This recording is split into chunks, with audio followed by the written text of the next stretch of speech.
पण रस्त्यात भेटले हे म्हणाले पत्रिका घरात द्या नाहीतर विसरशी या पत्रिका द्या ना लग्नाला या घरातील एका तरी माणसाने लग्नाला यावे. हो असं का म्हणताय? एका आम्ही दोघेही येऊ. अहो ताट मोजली आहेत आता बघा तुम्ही घरातील 3 माणसं आलात पण प्रेझेंट एकच माणूस नाही मग तुम्ही प्रेझेंट वाल्यालाच पाठवा. बासुंदीचं जेवण आणि जिलेबी ताका बरोबर खायची. जिलेबी रुमालातून बांधून न्यायची नाही आणि चुकून नेली तर ताक कसं रुमालातून नेणार. तुम्ही इतके विसरले नाही ना. अहो पण नाव तर विसरवूयाच ना. बरं अय्या हे काय स्टीलची भांडी फुले आहे ना नाही फक्त पाकिटच होते असं का.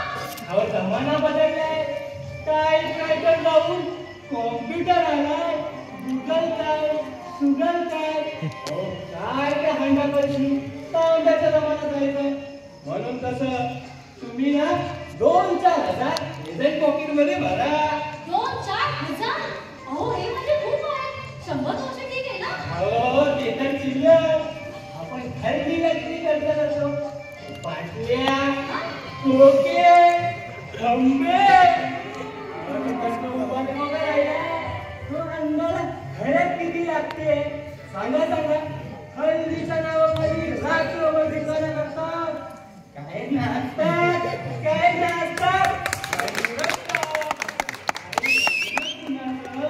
आणि हे मुरट कोण सांगा त्या डीजेवाल्या धनन द्यायच्या तोंडावर एवढी हरत वाटतात. काय तर म्हणे हल्लीचा कार्यक्रम म्हणून हल्लीचा उल्लेख पत्रिकेत नाही. बघा पत्रिका वाचा. अय्या तुम्हीच नाव केतकी अगदी माझ्यासारखं. छे माझ्या वडिलांना बायकोचं नाव चना. काय सॉरी सुलोचना.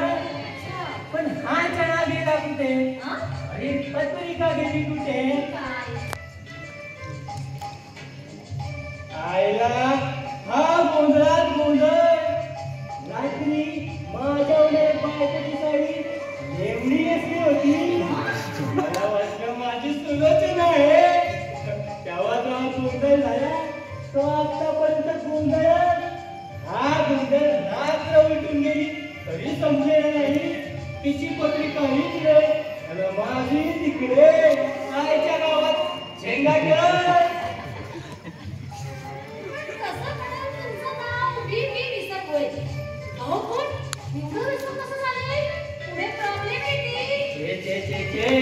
ते मी कसं विसरे. नाव जरी विसरमुळे असलं म्हणून काय झालं ही काय विसरण्यासारखी गोष्ट आहे. तिच्यासाठी तर माणूस धडपडत असतो. लाखाचे 12,000 व्याज देतो तिच्यासाठी काय पण करतो. आता तुमचं हे लव्ह मॅरेज की म्हणजे तुम्हाला प्रेमाची भाषा येते तर पण प्रेम मात्र एकावरच असावं नाही का. अशी माझी चला म्हणजे सुलोचना म्हणजे त्याचं लग्न झालं तरी बॉयफ्रेंडचं नाव ओटावर असतं. हे काही चांगलं नाही हाय की नाही. तुम्ही तुमच्या प्रेमाबद्दल सांगताय ना. हो तिला मी फिरायला समुद्रकाठी घेऊन गेलो. त्याने शेंगदाणे खात होतो तेव्हा तिनं मला विचारलं तुम्ही माझ्यावर किती प्रेम करता. मी पटकन तिला डोळ्यात एक लसूणचा घेऊन घेतला आणि समुद्राच्या पाण्यात टाकला आणि म्हणालो सखे साजणी सुलोचना तुझा चणा.